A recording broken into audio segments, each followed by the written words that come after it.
According to a new report today, Samsung have moved up to number 3 in the world when it comes to supplying chipsets, just behind Qualcomm and MediaTek, and replacing Apple in their top 3 spot. So apparently Qualcomm make up 33% of the chipsets shipped worldwide, MediaTek about 24%, Samsung now about 14%, and Apple 13%.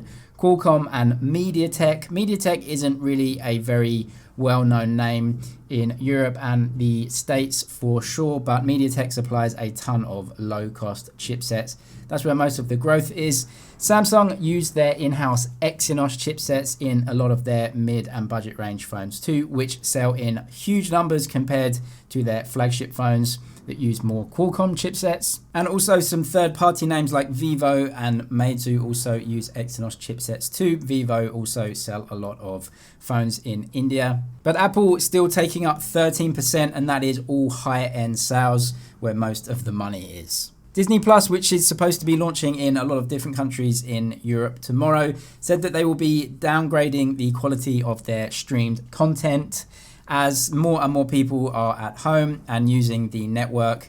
And there's definitely a strain on the network right now. This follows YouTube, obviously Netflix as well, and Apple TV Plus, who all said that they will be downgrading the quality of their streams. Disney said they would be reducing stream quality by about 25%, which isn't a huge deal anyway, and I'm sure people have a lot more pressing things to worry about right now than watching their movies in Quad HD or Full HD. Amazon has launched something called Prime Video Cinema, and this carries on from a lot of what's going on right now. There are way more people staying at home. You can't go out to the cinema, and so apparently a lot of new cinema releases are going to be streamed on Amazon. Apparently new films like Onward, The Hunt, and Invisible Man will be streamed on Prime Video in this new feature.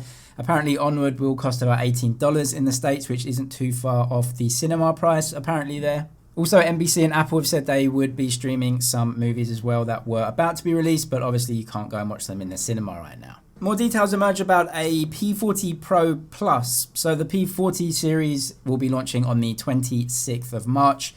Huawei's biggest launch of the year so far, and one of the biggest launches that they will go through.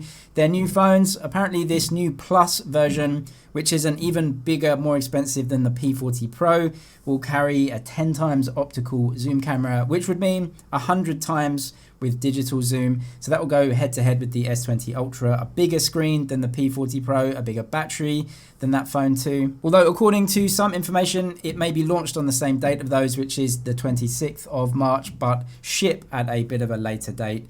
We'll have to wait and see on that one. OnePlus are testing a brand new type of enforced dark mode on their phones. So for right now, OnePlus does have a dark mode, but some apps just don't have a dark mode, and so you can't use a dark mode in those apps. Until you can use this, you can enforce a dark mode and a dark theme and dark colors into those apps. And if they are suitable for that dark mode and it looks okay, then you can enforce dark mode in them. And if they really don't like the dark mode and they don't look very good, then you can just turn it off on an app by app basis. It's a pretty good feature, and it may be launching, if they decide to use it, with the OnePlus 8 series phones, which should be launching in the middle of next month. There was a leak online today that showed possible prices for the Redmi K30 Pro. This is the successor to the K20 Pro, which was a pretty big release last year.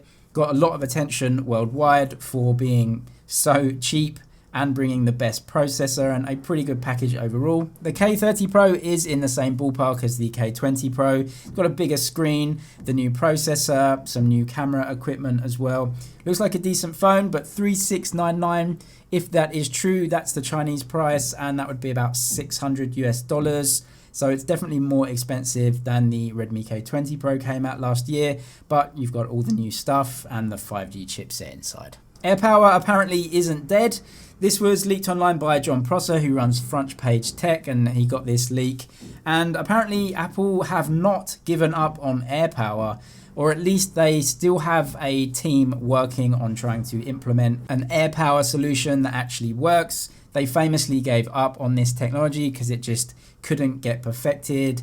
It was too hot, they had too many coils, there was too much interference. This is though a perfect product for Apple if they could produce it, because they have so many wireless products now, AirPods and the watch, and the iPhone, and in the future the charging port may be chucked away altogether, and this is the perfect solution that Apple can sell to use with all of their products.